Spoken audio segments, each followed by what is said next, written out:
혹은 친척들 만나보고 오셨을 수도 있고 아니면 좀 휴양의 시간을 보내셨을 수도 있을 텐데 그래도 오늘 약간 코로나 때 느낌 다시 한번 좀 나는 것 같네요. 그래서 약간 거리두기가 저절로 되어 있고 오랜만에 약간 본당이 좀 휑하게 하는데 참 코로나 기간 동안 저희가 배운 게 하나 있습니다. 하나님은 어느 곳에나 계신 줄 믿습니다.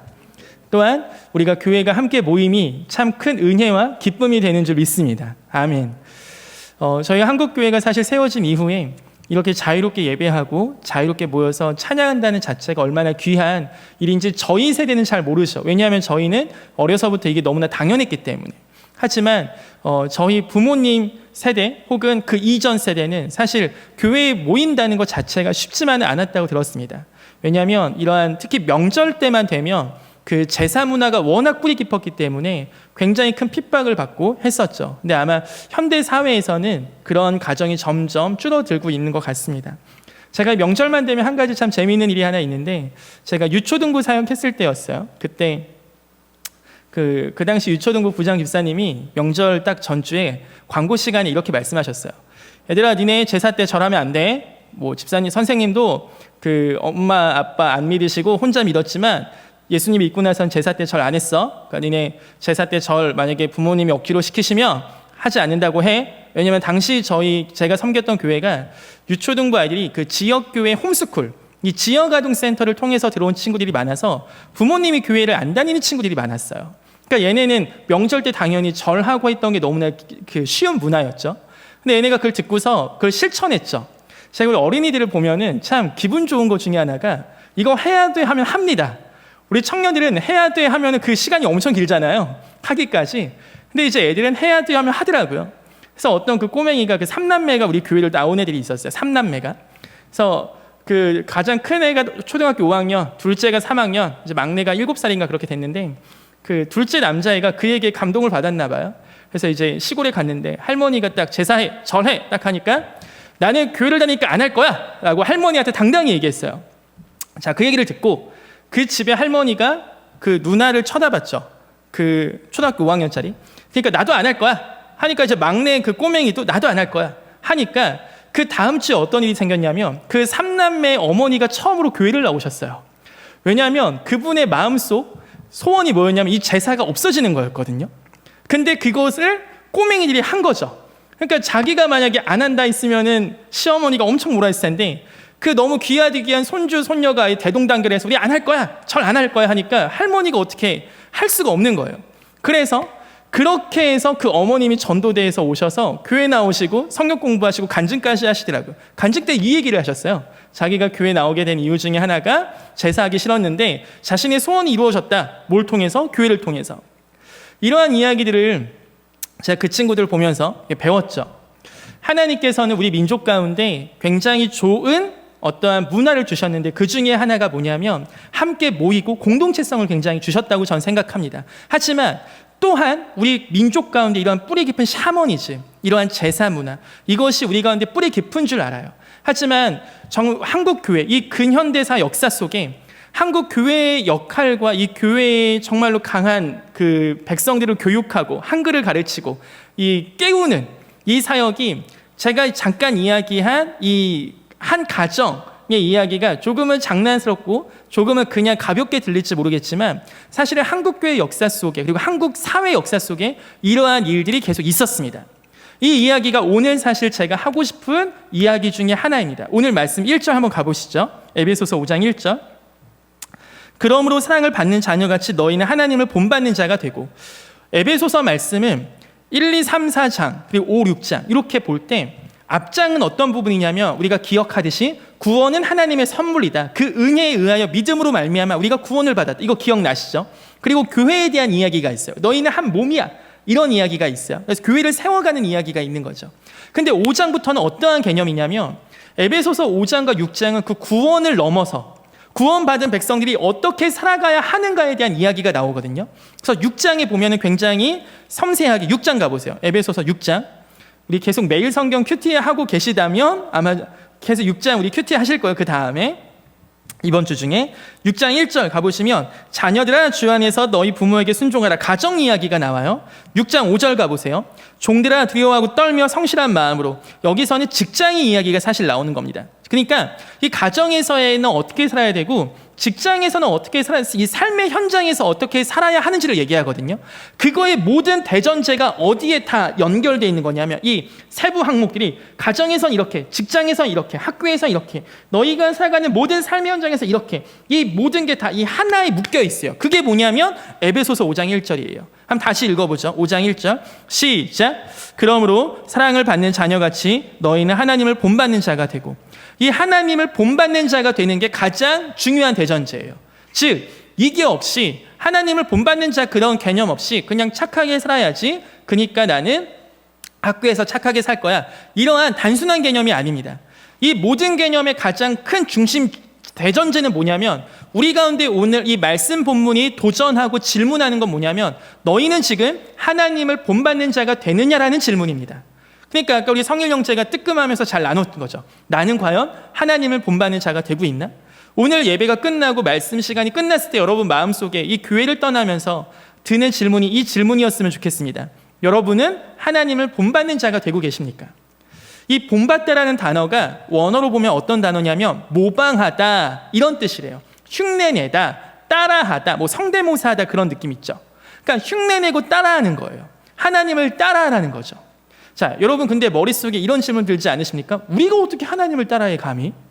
하나님과 우리는 되게 반대되는 개념 아니야? 하나님은 신이고 우리는 인간인데.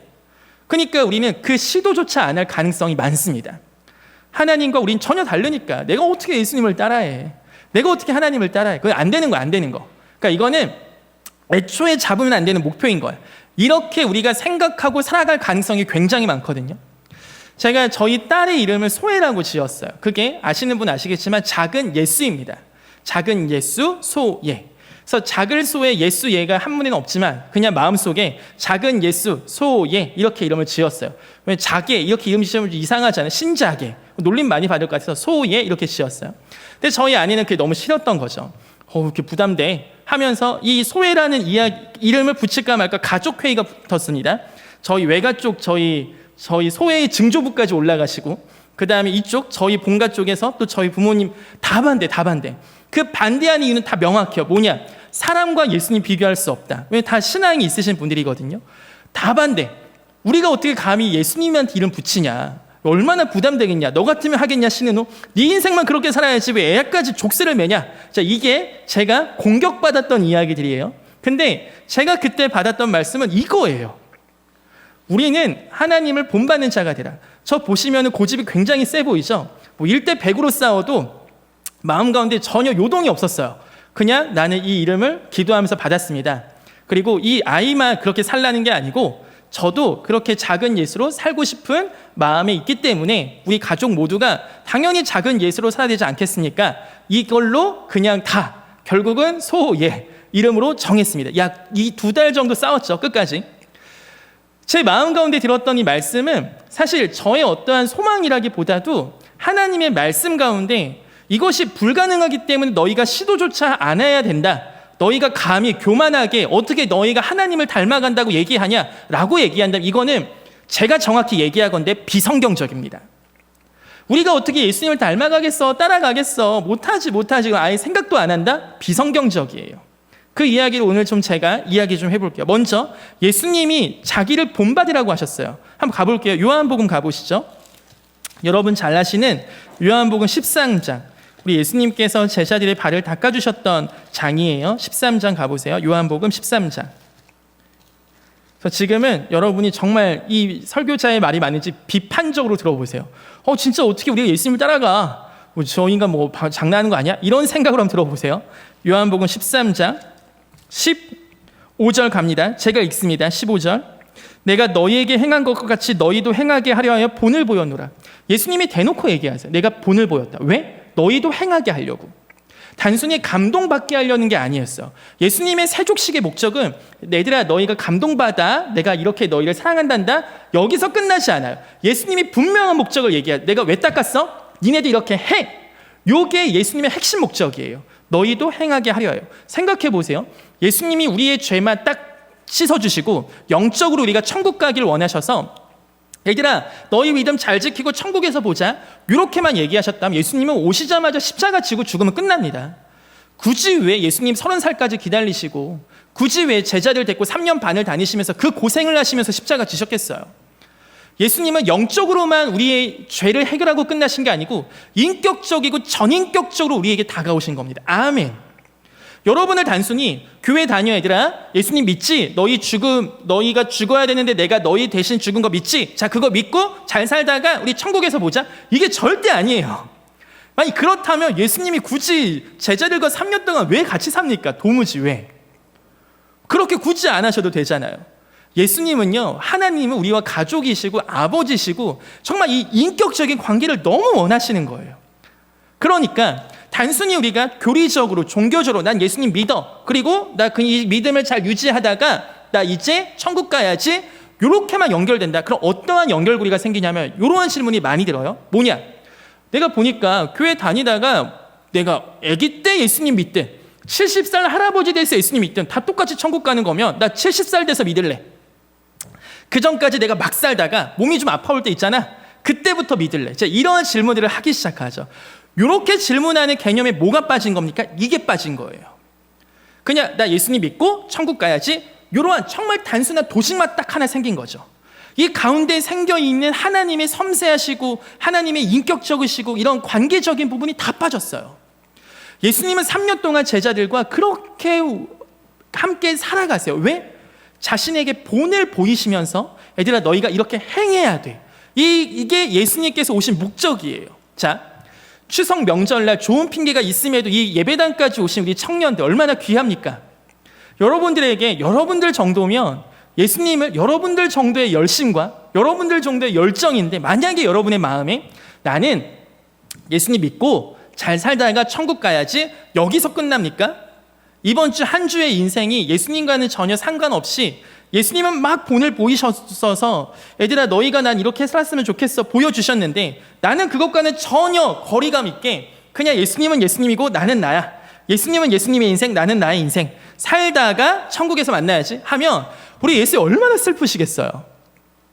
여기까지 나오시는 청년들인데 오늘까지 이렇게 예배당을 지키시는 그렇게 좋은 청년들인데 여러분에게 권면합니다. 여러분 우리 하나님을 본받읍시다. 예수님을 본받읍시다. 자, 이렇게 우리가 나의 삶의 모델로 예수님을 본받아야지 하였던 사람이 누구였냐면 바울이었어요. 바울은 바울서신서에서 나를 본받아라 이 얘기를 계속합니다. 왜냐? 나도 주를 본받아서 이렇게 하는 거다. 이 얘기를 계속해요. 내가 사도 된 건 왜냐하면 하나님이 날 세우신 거야. 예수님이 날 보내신 거야. 이게 예수 믿는 자의 너무나 당연한 특성이에요. 예수 믿는 자의 너무나 당연한 특성. 아멘. 예수님의 본을 따라가는 거죠. 예수님을 계속 따라 해보는 거예요. 제가 고등학교 때 좋은 추억 중에 하나인데 몇 번 얘기한 것 같지만 고등학교 때 점심시간만 되면 그냥 카페, 그 학교에 카페 같은 데가 있었어요. 카페라고 하기 좀 그렇지만 매점 앞 마당이 있었어요. 뭐 거기서 그 친구들하고 밥 먹고 뭘 했냐면 학교에서 급식 딱 먹고 한 20분 정도 남잖아요. 급식 먹고 가면 20분 정도 성경책 가져가서 큐티를 같이 했거든요. 큐티를 같이 하면서 그때 생각하면 진짜 개똥 철학 같은 그 이야기들을 많이 했어요. 근데 그 중에 가장 기억나는 이야기 뭐냐면 어떤 친구가 이런 얘기 하더라고요. 내가 예수님이었으면 나는 지금 어떻게 살고 있을까? 이런 얘기를 하더라고요. 혹은 예수님이 지금 이 시대에 우리 학교에서 만약에 학교에 다니는 학생이라면 어떻게 살까? 저는 그 질문이 저한테는 어떤 유명한 목사님의 집회 말씀보다 너무나 강한 충격으로 왔어요. 그냥 그 친구가 그렇게 떠듬떠듬 얘기하는 그 나눔이 저한테 너무나 큰 도전이 됐어요.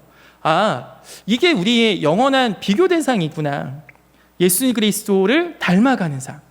예수님을라면 어떻게 난 살고 있을까?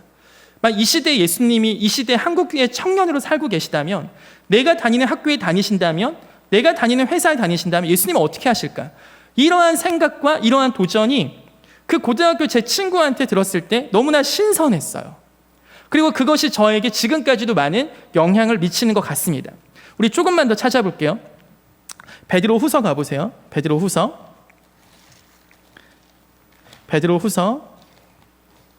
3장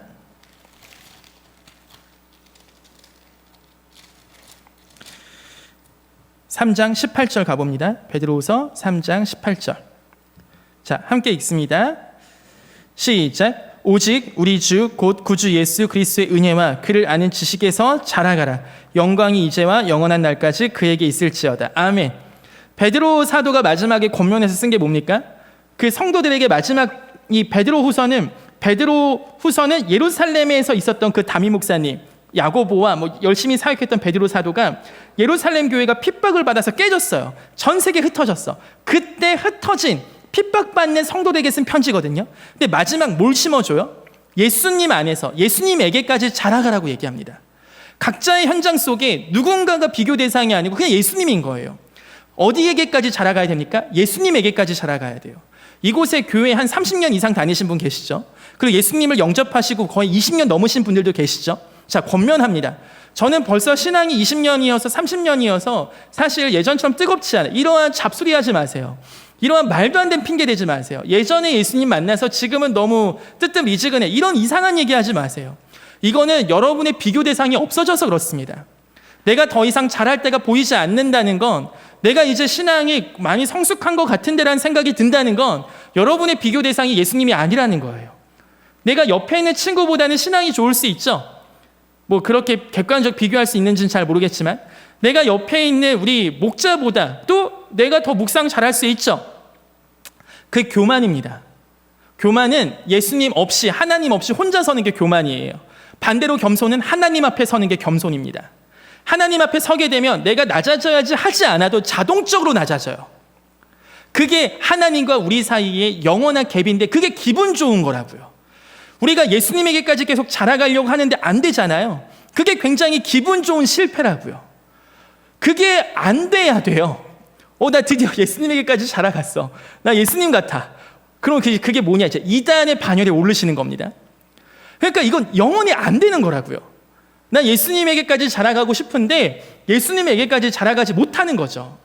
여기서의 자라가라, 이 헬라어에서의 그 동사는 시즈라는 개념이 있는데 그게 뭐냐면 미완료거든요. 미완료는 뭐냐? 계속 반복해서라는 거예요. 즉 내가 한 번 이루고 이 몇 점 커트라인이 있는 게 아닙니다. 내가 예수님에게까지 이젠 자라갔어, 이젠 됐어, 이게 아니에요. 내가 계속해서 좌절감을 느끼고 내가 계속해서 예수님하고 나는 멀구나 이걸 느끼면서 계속 달려가 보는 거라고요. 이게 되는 몸부림이 있냐 없냐, 이게 너무나 저는 우리 청년들에게 중요하다고 생각합니다. 지금 계속 여러분에게 도전하는 건 에베소서 5장 1절의 말씀이 여러분에게 아멘이 되시길 소망해요. 하나님을 본받으세요. 예수님을 따라가세요. 예수님을 흉내내세요. 우리 그러한 작은 예수로 살아갑시다. 그러면 오늘 설교 끝이에요. 이거에 여러분이 마음 가운데 아멘이 되시면 그 뒤는 자연스러운 현상이에요. 그렇다면. 근데 어떠한 부분을 본받으라 야는 말씀이라면 2절 잠깐 또 가보죠. 에베소서 5장 2절. 자, 그리스도께서 너희를 사랑하신 것 같이 너희도 사랑 가운데서 행하라. 즉 하나님의 여러 부분을 본받는데 그 중에 핵심이 뭡니까? 사랑입니다. 믿음, 소망, 사랑 중에 사랑. 즉 하나님이 나를 사랑한 것처럼 내가 사랑한다는 거예요. 여러분이 신앙을 단순히 내가 예전에는 교회 일을 열심히 했는데 요새는 교회 일을 열심히 안 해요. 그래서 저는 신앙이 슬럼프예요. 이렇게 그냥 너무 단순하게 생각하지 마세요. 교회 일은 누군가가 열심히 할 수 있어요. 그런데 직장의 일과 여러 가지 사역 일들 때문에 그러한 시간적인 비중이 조금 줄어들 수 있습니다. 하지만 그것이 여러분의 모든 신앙을 갉아먹는다고 생각하지 마세요. 이 얘기가 여러분에게 그러니까 교회를 열심히 안 해도 된다는 거구나 이렇게 들리지 않길 바랍니다. 그런데 너무 획일적이고 그냥 천편일률적으로 그냥 교회에 그렇다면 어떤 논리가 성립되냐, 내가 교회에다가 시간 많이 투자하면 난 신앙 좋다 이겁니다. 이거는 성립될 수 없는 이야기예요. 물론 비슷할 수는 있어요. 신앙이 좋기 때문에 하나님과 관계가 잘 끈끈하기 때문에 교회 중심적인 삶을 살 수 있습니다. 그리고 그것이 옳고 지향해야 될 바예요. 그런데 이 시대의 청년들이 살아갈 때 여러 가지 이슈가 생길 수 있잖아요. 그런데 무언가 하나의 이슈가 딱 터져서 모든 걸 다 포기한 채 다 도망가고 좌절해 있지 말라고요. 숨어 있지 말라고요. 하나님은 그걸로만 여러분을 평가하지 않으십니다. 즉 하나님께서 바라시는 그 본받는 부분은 여러분이 정말로 하나님 안에서 사랑 안에서 행하는 걸 본받기를 원하세요. 아멘. 교회에 열심히 나오시는 건 당연한 이야기고 어쩌면 그거에 플러스로 여러분 안에 이 사랑으로 행하는 부분들, 내가 지금 가족 안에서 혹은 학교 안에서 직장 안에서 내가 사랑으로 행하고 있는가? 이게 비교 대상이 누구냐? 하나님이라고요. 이 도저히 따라갈 수 없는 갭이 여러분의 삶에 당연히 있어야 됩니다. 이게 그리스도인이에요. 왜? 그리스도인은 뭐냐? 처음 어원 자체가 크리스찬이거든요. 그 어원이 뭐냐? 그리스도 따라가는 애들이에요. 그냥 예수 그리스도 흉내내는 애들이 크리스찬의 원래 어원이에요. 그냥 교회 다니는 게 아니고, 이거는 세상에서 붙여준 별명이에요. 세상에서 초대교회 때 이 크리스찬이라는 말이 생긴 데가 다메섹, 뭐 그런 안디옥 이런 시리아 지역이었거든요. 보니까 예수 그리스도 닮아가는 애들, 지들끼리 이렇게 모여서 그리스도 흉내내는 애들, 그래서 크리스찬이라 부른 거예요. 교회에서 만든 말이 아닙니다. 세상에서 봤을 때 예수님 흉내내는 애들인 거죠. 그러니까 예전에는, 요새는 이런 말 안 하지만 예수쟁이라고요. 예수쟁이. 세상에서 붙여준 별명이에요. 그게 좋은 말로 하면 크리스찬이에요. 예수님밖에 모르는 애들. 여러분, 진정한 예수쟁이들 되시기를 정말 축복합니다. 이 서울 한복판에서 정말 이 경쟁과 자본과 금융의 중심이 돼가고 있는 이 글로벌 도시 안에서 여러분, 정말 하나님 안에서 예수쟁이들 딱 봤는데, 여러분의 세상 친구들이 야, 너는 이렇게 예수님 따라하냐? 이 얘기를 듣는 게 정말 최고의 선물이고 최고의 축복인 줄 믿습니다. 예수님 따라가는 애들, 예수님 흉내내는 애들, 모방하는 애들, 그게 오늘 어떻게 사랑 안에서 어떻게 사랑하는 것이, 어떻게 행하는 것이, 다른 사람의 발을 씻겨줄 만큼 그렇게 사랑하는 애들로, 이게 오늘 에베소서 5장을 끌고 가는 가장 중심 말씀이에요. 그런데 그렇게 가다 보니까 무언가 버려야 돼. 그게 뭐냐? 3절 가보세요. 음행과 온갖 더러운 것과 탐욕은 너희 중에서 그 이름조차도 부르지 말라. 이는 성도에게 마땅한 바니라. 그 당시 에베소 도시는 굉장히 음란했습니다. 어떠한 종교 제사 자체가 굉장히 지금으로 치면 정부에서 인정한 사창가가 있는 그런 개념이었어요. 정부에서 그걸 운영할 정도로 굉장히 음란했어요. 굉장히. 그러니까 음란한 도시에서 에베소 교인으로 산다는 건 쉽지 않았던 거겠죠. 크리스찬으로 산다는 건. 그런데 그렇기 때문에 이 음행하는 행동들, 음행하는 그 음란한 행동 자체를 버려야 되는 거죠. 교회를 다니면서, 예수님을 믿으면서 우리 이 시대 청년들이 지금 넘어지는 문제들 중에 하나가 뭐냐면 혼전순결 문제거든요. 이것이 혼전순결 하는 순간 다들 머릿속에 그건 다 보수적인 이야기야, 다 옛날 구태의연한 이야기. 혹시 여러분 머리 가운데 그게 있다면 정말 깨부시기를 소망합니다. 성경은 단 한 번도 결혼을 전제로 하지 않은, 그리고 결혼하지 않은 상태에서 육체적인 관계를 허락한 적이 없습니다. 제가 이 거룩한 예배당 설교 시간에 약간 여러분 듣기 거북한 이야기를 할 수 왜 있냐면, 제가 예전에 수련회 가서 이 얘기를 한 번 한 적이 있어요. 여러분, 성경에서는 이 시대의 문화가 어떻게 이야기하는지 전 모르겠지만 성경에서는 혼전순결 이야기하고 있습니다. 성경에서 남자와 여자가 부모를 떠나, 그게 뭐냐? 독립이고 결혼이에요. 남자와 여자가 부모를 떠나 한 몸을 이룰지라. 그 한 몸을 이룬다는 개념은 부모를 떠나 독립한, 결혼한 상태에서만 허락했습니다. 마리아와 요셉 정혼했지만 왜 그 동정녀라고 알 수 있습니까? 그것을 정확하게 지켰기 때문입니다. 하나님은 이것에 대해서 엄밀하게 말씀하고 계십니다. 이 혼전 순결에 대해서 지금 너무 무너졌다 해서 성경을 고칠 수 없습니다. 어떻게 감히 우리가 못 지켰다 해서 성경을 고칩니까?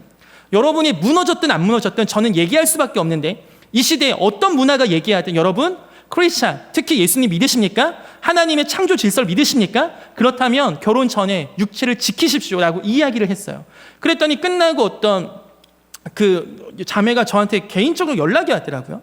그래서 연락이 와서 막 이야기를 하다가 자기가 사실 목사님 딸인데 단 한 번도 이런 이야기를 듣지 못했대요. 그래서 자기가 지금 믿는 남자친구는 불신자 남자친구인데 만날 때마다 그런 관계를 해왔다는 거죠. 근데 충격을 받고 이걸 어떻게 해야 되냐 해서 그 남자친구한테 안 하겠다 했대요. 제가 그 자매를 보면서 와, 한국교회 청년 살아있구나. 그때 제가 마음 가운데 하나님께서 주신 사인이라 받았어요. 하나님, 제가 어디 가든 얘기하겠습니다. 청년들 만나면 어디 가든 얘기해요. 얘네가 날 돌팔매질을 하든. 그래서 심지어는 그 남자친구를 제가 만난 거 아닙니까? 저 만나러 가는 길에 와, 얘가 나 진짜 돌 던지지 않을까? 막 이런 생각을 나더라고요. 만났어요. 만나서 막 얘기하고 밥 먹고 밥 사주고. 그러니까 걔가 교회를 억지로라도 막 데리고 오고 하려고 하더라고. 그러면서 두세 번 만났어요. 성경 공부도 하고. 근데 결국은 헤어졌지만 제가 헤어지라고 한 건 아닙니다. 그것도 저는 하나님께서 그 자매에게 선하게 인도하셨다고 저는 믿습니다. 제가 그 상황들을 보면서 뭘 배웠냐면, 여러분, 음란한 행동과 그냥 이 문화 속에 젖어 있는 게 맞다고 생각하는 그 바보 같은 생각 좀 버리세요. 문화는 이 시대의 현상이에요. 단순히 21세기 2022년도에 잠시 벌어지는 하나의 현상이라고요. 요한일서 2장에는 얘기합니다. 청년들아, 너희는 강하다고. 너희가 강하면 하나님의 말씀이 너희 안에 거하셔서 너희가 흉악한 자를 결박한다 말씀하세요. 그리고 덧붙이는 말씀, 이 세상이나 세상에 있는 것들을 사랑하지 말라. 이 세상이나 세상에 있는 일이 영원하지 아니야. 그냥 잠시 지나가는 거야. 오직 하나님의 뜻을 행하는 자만 영원히 거한다고 얘기하세요. 여러분, 하나님의 뜻대로 거하는 자, 하나님의 뜻대로 사는 자만 영원히 거합니다. 여러분, 이것의 마음 가운데 아멘이 되지 않으면 그냥 시편 1편에 나와 있는 바람에 나는 겨와 같이 이 시대가 이렇게 살라면 이렇게 사는 거고 저 시대가 저렇게 사면 저렇게 사는 겁니다. 그렇게 사시겠습니까? 그렇게 사는 건 성경적이지 않아요. 여러분이 이 세상에선 인싸로 살 수 있겠지만, 여러분이 이 세상에서 뭔가 잘 나가고 트렌디하고 이 시대의 문화에 뭔가 이렇게 인도하는, 리드하는 사람처럼 살 수는 있겠지만 성경은 그렇지 않다고요. 이 시대가 이상한 거예요. 에베소에 살았던 성도들 중에 교회에 나오지만 계속해서 그 사창가에 계속 갔었던 사람들도 있었대요. 남자 성도들 중에. 그러니까 그거에 대해 바울 사도가 엄중하게 경고해. 특히 고린도 교회. 엄중하게 경고해. 하지 말라, 가지 말라고. 말도 안 된다. 거기다가 4절 가보세요. 누추함과 어리석은 말이나 희롱의 말이 마땅치 아니하다 얘기해요. 이거는 어떤 말이냐면 3절은 분명한 죄악된 음란한 행동이라면 4절 같은 경우는 희롱하는 말, 약간 가볍게 지나갈 수 있는 것들, 이것이 우리 속에 문화 속에 젖어있는 그런 생각들과 문화와 미디어와 지금으로 치면 이런 거거든요. 우리가 그냥 가볍게 다 볼 수 있고 가볍게 느낄 수 있고 가볍게 이야기할 수 있는 거지만 성도의 삶은 마땅치 않대요. 왜냐? 하나님을 본받는다면. 우리가 단순히 나는 열심히 살면서 교회를 일주일에 한 번 나가는 사람이야, 그렇다면 그렇게 사세요. 그런데 여러분 가운데 만약에 하나님을 본받는 삶을 내가 살고 싶다, 이거는 교회를 열심히 다니거나 막 목자거나 리더거나 이런 사람들만 사는 게 아니라고. 새가족이셔도 예수님 정말 믿으세요? 그리고 예수님이 우리의 죄를 위해서 죽으신 걸 정말 믿으세요? 그리고 그렇게 살고 싶으세요? 그렇다면 하나님을 본받는 삶을 살라는 하나님의 분명한 가르침이 있습니다. 그래서 말도 조심하는 겁니다. 말도. 우리가 단순히 말하는 부분도 하나님의 본받는 말을 하는 거예요. 그러니까 뭘로 채우라고 합니까? 감사의 말로 채우래요. 여러분, 성경을 읽다 보면요, 여러분 혹시 자기계발서 무슨 부의 습관 이런 책 읽어보신 적 있으세요? 뭐 자기계발하는 책 요새 많이 나오잖아요. 사실 성경적 코드와 굉장히 비슷한 게 많아요. 그러니까 성경에 나와 있는 이 코드들은요, 사실 단순히 세상과는 정반대의 삶이 아닙니다. 무슨 얘기냐면 하나님의 거룩한 가르침과 하나님의 그 거룩한 이러한 말씀으로 살아가다 보면 사실은 세상에 볼 때도 굉장히 멋있는 삶이에요. 나 하나가 죽어나고 나 하나가 희생하고 나 하나가 헌신하며 여러 공동체를 살린다. 혁신을 이루는 거는 여러 명의 다수가 아니라 한 명의 소수다. 이런 얘기 다 누가 했습니까? 스티브 잡스 이런 사람들이 했었어요. 어디서 나왔겠어요? 이런 메시지와 이런 코드가. 세상을 이끌어가는 리더들이 하는 말 잠시 보면요, 성경적 코드가 굉장히 많아요. 우리가 교회, 성경을 잘 안 읽어서 모르는 거지, 이 성경에 나와 있는 말들 굉장히 멋있는 삶을 살게끔 하는 말씀들이에요. 그게 뭐냐? 음란한 행동 버리고 악한 마음 버리고 악한 모습도 버리고 말도 조심하고 감사의 말하고 긍정의 힘, 이런 게 다 거기서 딸려 나오는 거야. 근데 우리는 그걸 따라가는 게 아니라고. 뭐? 하나님을 본받는 삶. 하나님을 본받다 보니까 세상에 볼 때도 엄청 멋있을 수밖에 없습니다. 이거는 저는 확신합니다. 저는 자신하고요, 하나님의 말씀이 이 세상을 통치하게 될 줄 저는 믿습니다. 그리고 하나님의 말씀에 생명 거는 청년들, 하나님의 말씀에 자신의 삶을 거는 청년들, 하나님 말씀에 자기의 인생을 거는 청년들이 나온다면 세상은 분명히 따라오게 된다고 믿어요. 왜냐? 세상은 다수에게 이끌려가는 게 아니에요. 사실은 세상은 몇몇 소수의 혁신적인 리더들을 통해서 이끌려가거든요. 하나님의 법칙도 마찬가지입니다. 12 제자를 통해 모든 민족을 바꾼다 하셨어요.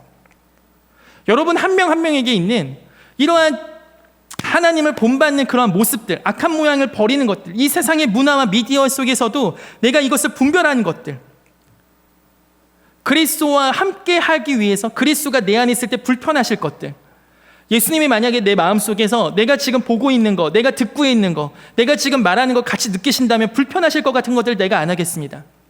이러한 고백들, 이러한 것 실제로 실천하고, 이거 저도 어려운 거죠. 실천하고 몸부림치는 주위에 청년들이 있다면 분명히 하나님이 그 청년들 통해서 역사하실 줄 믿습니다. 그래서 소회라는 이름을 처음 붙였을 때 하나님 가운데 기도했던 제목이, 하나님, 한국교회 가운데 소회 운동이 일어나길 소망합니다. 작은 예수 운동.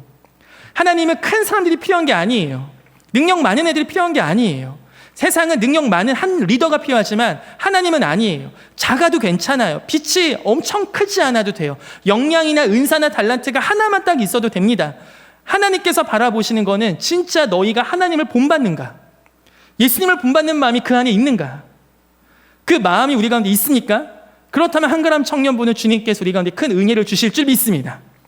그런데 그게 없으니까 그럼 우리는 빛 좋은 게살구예요. 여러분의 엄청난 이파리가 많고 막 엄청 사역을 열심히 하고 하는데 하나님 본받으려고 하는 마음이 진짜 아무것도 없어. 지 살고 싶은 대로 사는 거야. 그러면 빛 좋은 게살구예요.